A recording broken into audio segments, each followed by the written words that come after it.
అలా సరదాగా బయటికి వెళ్దామా? ఈరోజు మన సత్తెనపల్లిలో ఉన్న ఒక మంచి రెస్టారెంట్‌కి అయితే లంచ్‌కి వచ్చేసాము. ముందుగా కొరియన్ చికెన్ వింగ్స్ అంట. ఇదైతే ఆర్డర్ చేసాము. వాళ్ళు అవి అలా తెచ్చారో లేదా ఇలా ప్లేట్లంతా ఊడ్చేసాము. ఆ తర్వాత వీళ్ళ దగ్గర ఈరోజు స్పెషల్ అంట non veg all mix biryani అది ఆర్డర్ చేసాము. దీనికి మాత్రం వాళ్ళు చాలా టైం తీసుకున్నారు ఎందుకో. ఇక ఈలోపు మనం ఖాళీగా ఉన్నాం కదా, మన కోతి పనులన్నీ మొదలెట్టేసాము. ఎక్కడి వచ్చినా తిట్టించుకోవాలి, అది మన హాబీ. దాన్నైతే మార్చేదే లేదు. ఫైనల్లీ మన బిర్యానీ అయితే వాళ్ళు తెచ్చేశారు. నేనైతే ఈ బిర్యానీని చాలా ఎక్స్పెక్ట్ చేశాను. బట్ అనుకున్నంత హైప్ అయితే నాకేం అనిపించలేదు. చూడ్డానికి అచ్చం మన ఇంట్లో పలావ్ రైస్ వండుకుంటాం కదా, సేమ్ అలానే ఉంది. ఇక వింతేంటంటే non veg all mix biryani అని చెప్పారా, ఇందులో ఫిష్ కానీ ప్రాన్స్ కానీ నాకేం కనిపించలేదు.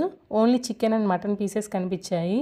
దీని మీద కూడా కుళ్ళు జోకులు మొదలెట్టేశాను, నీకు ఫిష్ వచ్చిందా, నీకు ప్రాన్స్ వచ్చిందా అని చెప్పేసి. ఇక టేస్ట్ విషయానికి వస్తే ఓకే, బాగానే ఉంది. అంటే అంత హైప్గా లేదు, మరి అంత బాగాలేదు అన్నట్లు లేదు. నా టేస్ట్కి అయితే నచ్చింది.